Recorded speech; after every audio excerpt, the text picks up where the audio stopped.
Listen to Downtown Hot Radio on the air 24 hours a day and 7 days a week.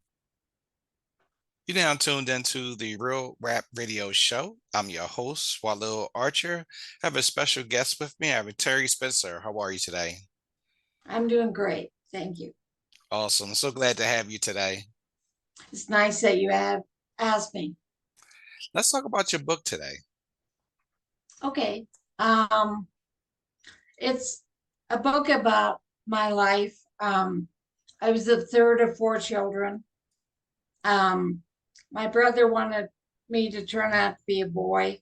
So because he was 6 years older than I was. But I ended up joining him in his sports and stuff because that was more interesting to me. And as a kid, I was a little different than my siblings in that everything interested me and I wanted to do and go as many places as I could. And I would set high goals for myself, not for the accolades, but just to prove to myself that I could do it, which would pay off down the line when I started experiencing health issues. But I loved academics and I loved athletics. And my parents married young and had a family. And we were a family. Everybody, we didn't have a lot of money, but we did a lot of things together and we supported each other. And that was another big help for me. In the seventh grade, towards right after Christmas, I started feeling more tired than normal. And slowly it was getting worse and worse until I finally developed a sore on my right forearm. And my temperature kept going up. They finally did some blood work and found out that I had leukemia, ALL. And when the doctors came in to tell me what I had, they thought I'd be really upset. I was actually thrilled that there really was something wrong with me because I kept thinking I'm not pushing myself hard enough for, I'm just being lazy. But they told me that what I had, and then the next day they came in and told me how they were going to treat it. It was in 1975, May of 1975. And they said, we have no cure for this disease right now. Your survival rate, you have less than 10% chance of living 6 months, which I was still thrilled that there really was something wrong with me. Down the line, it would hit me that this is serious. But with the support of my family and everything. But they said the treatment plan would be 3 years of chemotherapy. And once I went into remission, they would do 3 to 5 weeks of massive doses of radiation to the head in the event that the leukemia had gotten into the spinal cord and gone up to my brain. So, and with the chemotherapy, they would always do blood levels before they gave you the chemotherapy, and that would determine the dose of the chemotherapy. So if your blood level was good, they would give you higher doses, which also gave you higher side effects. But it was all they had to work with. I went into remission fairly quickly, and so then they did the radiation to the head. And they said before they did it, 20 years from now, this will probably cause some other form of cancer, but it's all we have to treat the leukemia. And it has caused, in 1999, I was diagnosed with a massive brain tumor on my left side that was the size of a baseball. And the oncologist that had treated me for leukemia said, that was because of the radiation for the leukemia. And I've had 5 surgeries to remove tumors, and I have some continuing to grow. That was just the price of of being able to survive the leukemia. And it amazes me because next year it'll be 50 years since I was diagnosed with the leukemia. But I had a lot of support from family, and because I think I was such a focused young girl, I was gonna get through this. Now, being diagnosed with leukemia, how did you find the strength to persevere? Um, I kept choosing the things that I knew I could do. I could still do some of the sports, not to the limit the way I used to do them. And I still was focused on doing well in sports and in academics.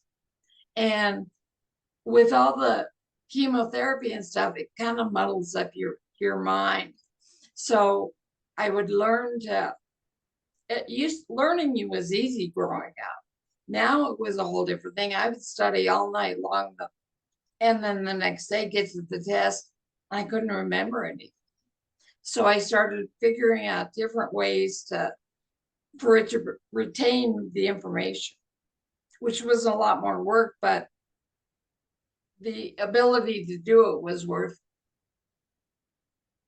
Now, talk to me about your family involvement, how crucial they was with helping you with your medical treatment.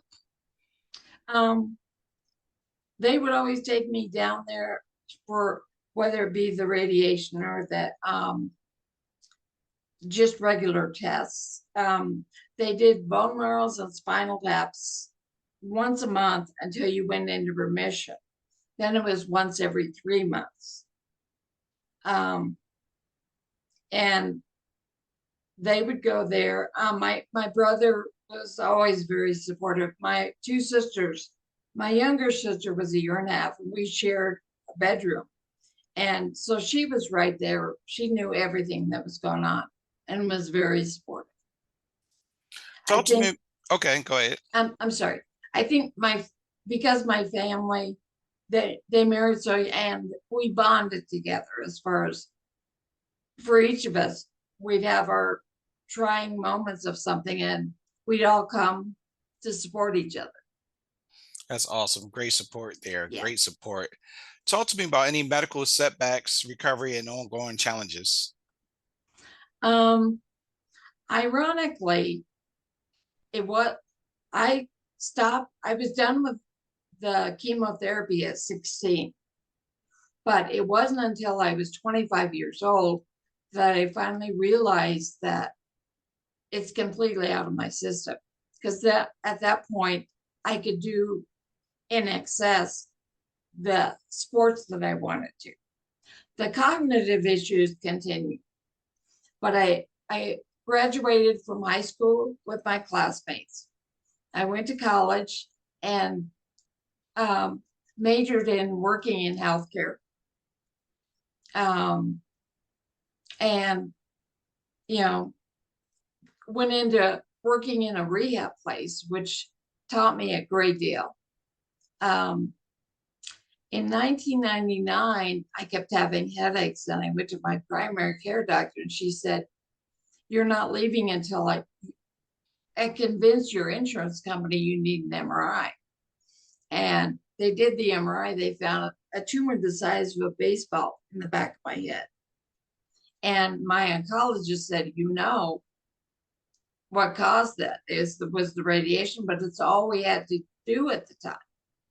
And that caused me to have chronic headaches. They had said that, once the brain tumor is removed, the headaches would go away. They didn't. But the problem was, because of the fact that they gave me radiation throughout my head, I would continue to get more tumors, brain tumors in my head. I've had 5 surgeries to take out brain tumors so far. Wow. I had a headache doctor that had decided she wanted to help me with the headaches. And in 2002, she put an injection in the back of my head. She was going to try to block a nerve.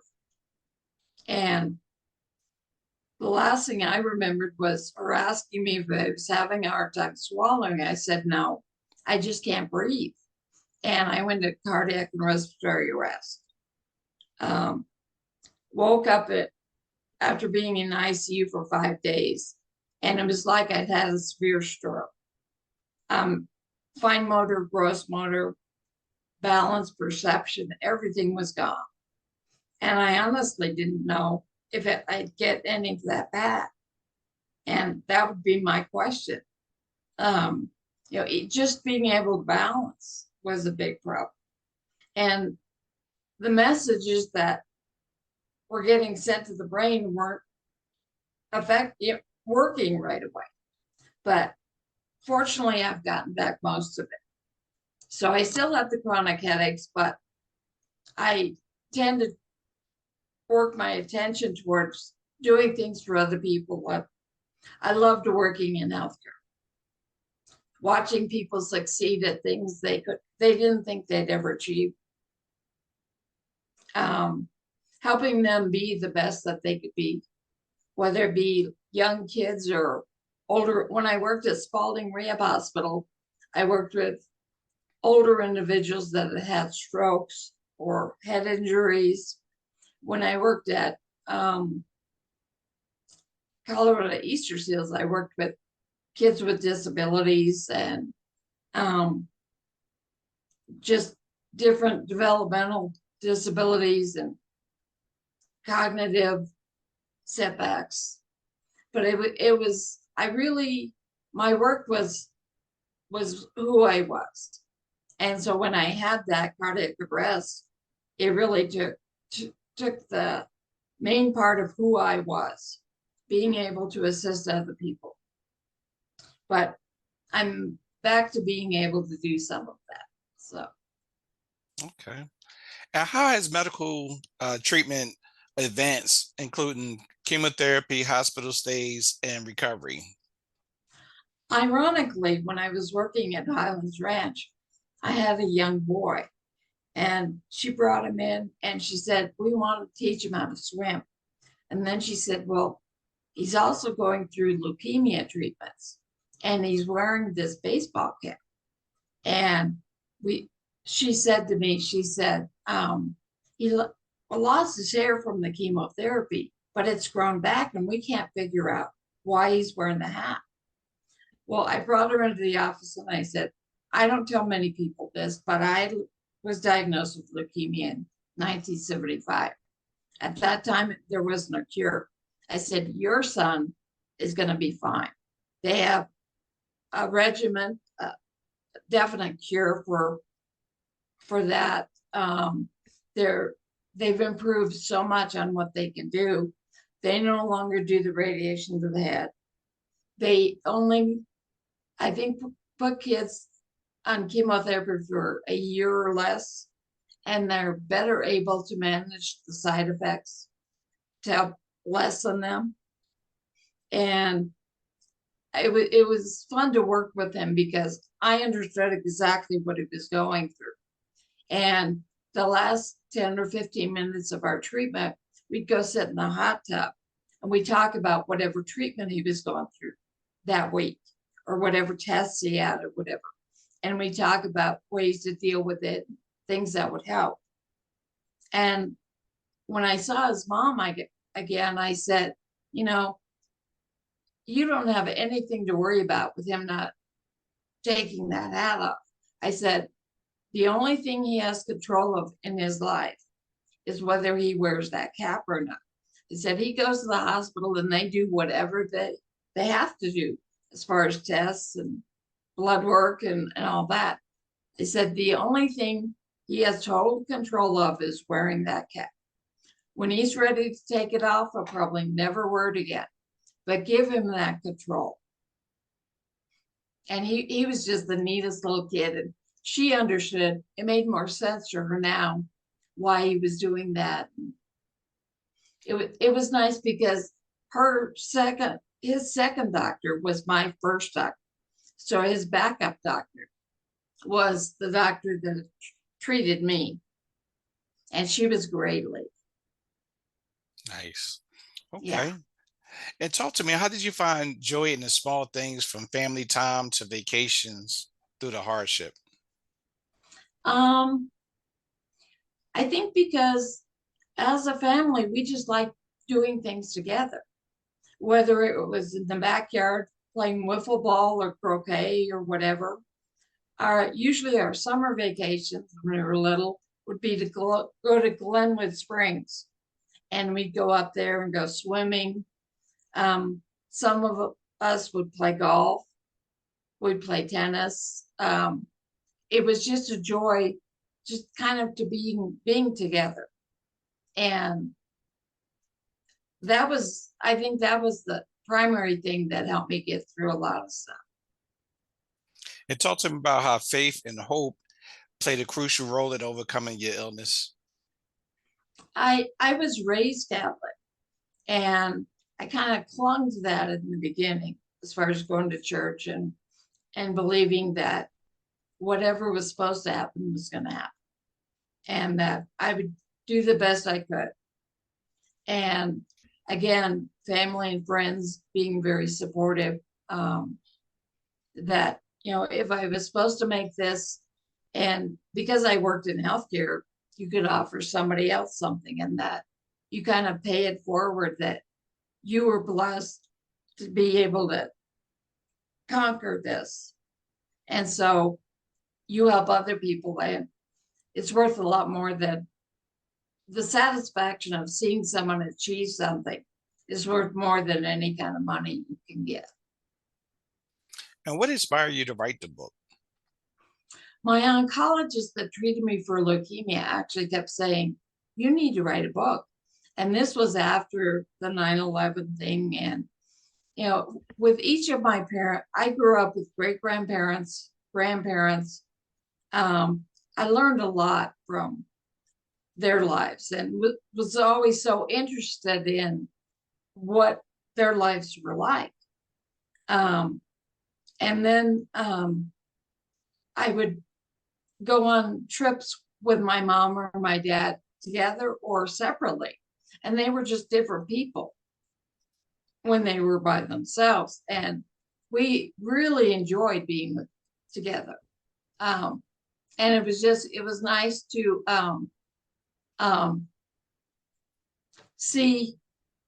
be with them and watch them just being themselves and doing things. How long did it take you to write the book? About 2 years. And then part of the problem was then they would send it to you and you have to keep re-editing it and re-editing it. And it was going through the same story over and over again. And I'm glad I'm at this point where that part is done. And how did you choose your title? I think because for as much a lot of my life has been more difficult to overcome.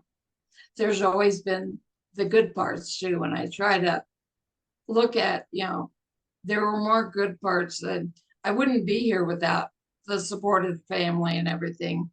That, that's the way I kind of viewed life, is that there were some hills to climb, but there were also some really wonderful things that we got to experience. And then share your experience with the 9/11 you were sharing with me before we started the interview. My mom and I were in New York on 9/11. We had taken my nephew, who was 16, and we'd gone down early to Battery Park to get on the plane or the boat to go over to see the Statue of Liberty.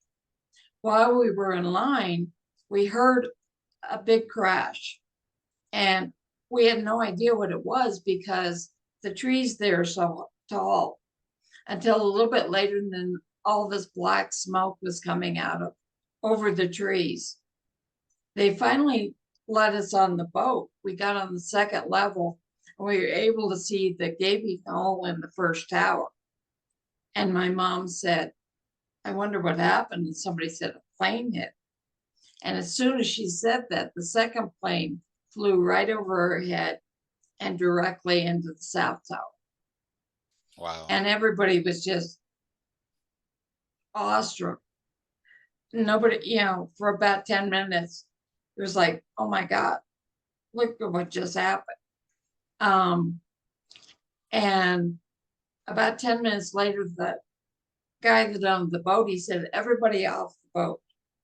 And all the boats in the Hudson Bay area, they left.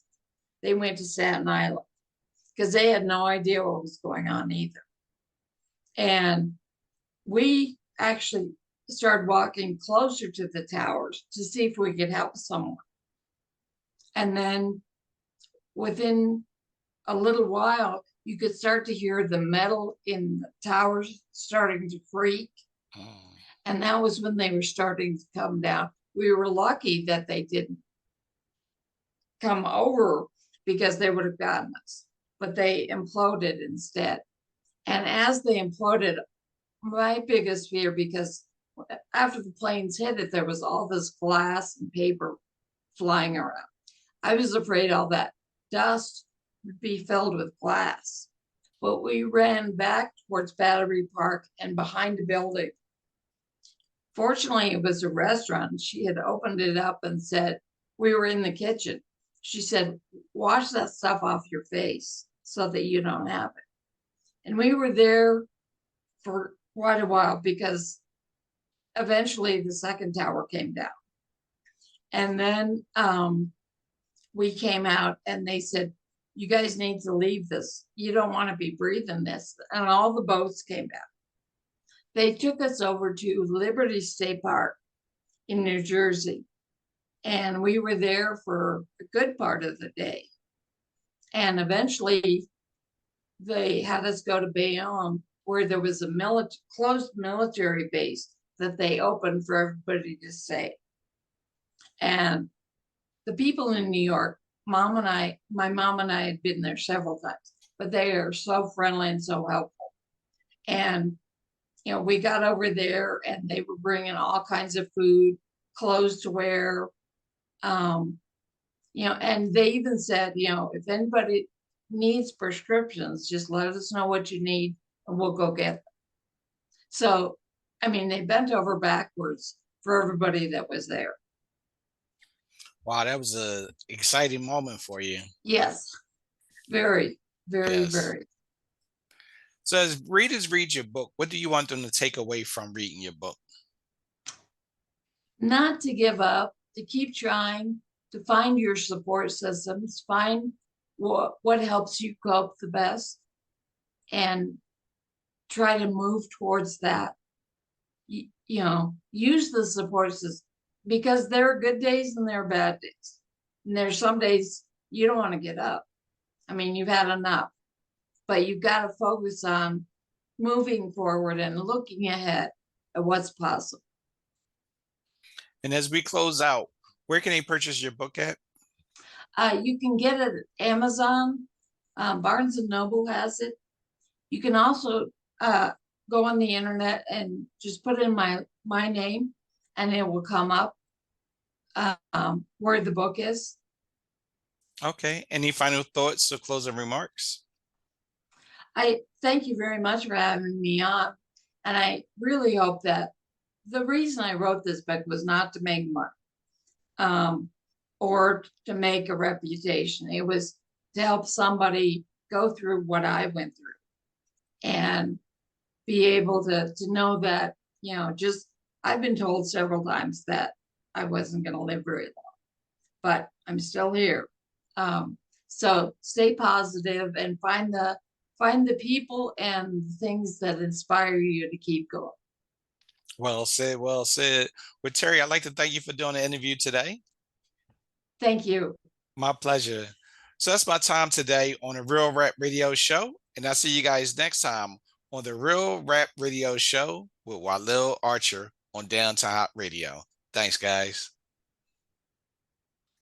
Listen to Downtown Hot Radio on the air 24 hours a day and 7 days a week. Tune in by downloading the Downtown Hot Radio's mobile app. Listen on our website, www.downtownhotradio.com.